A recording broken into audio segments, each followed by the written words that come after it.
আসসালামু আলাইকুম। আমি শাক ভাজি করব এখন আপনাদের সাথে শেয়ার করতেছি।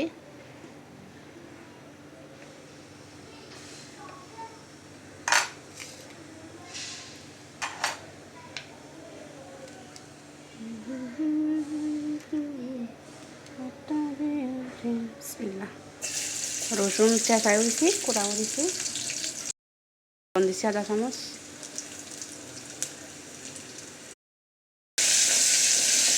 রসুনটা হালকা ভাজা ভাজা হয়ে গেলে, লাল লাল হয়ে গেলে আমি শাক দিয়ে দিব এখন। আমি দেখাচ্ছি কী শাক ভাজি করতেছি আপনাদেরকে। আমি অত ভালো রান্না করতে পারিও না, আর এত ভালোভাবে সুন্দরভাবে কথা বলতে পারি না। আমি আমার মতন করে বলি। এমনি অনেক কথা বলতে পারি ঢং করে, কিন্তু মোবাইলে ঢং করে বলতে পারি না,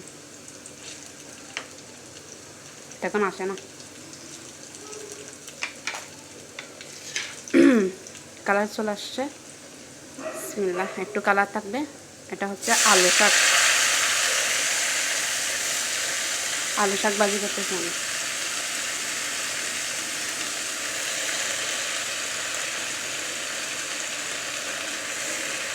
এটা আলু পাতা, মিষ্টি আলু পাতা। দেখেন, আলু পাতা, আলু শাক, মিষ্টি আলু। আমি কিন্তু কখনো আলু পাতা ভাজি কখনো করিনি, খাইও নি। এর প্রথম পাঁচ খাবো, নিজে ভাজি করতেছি।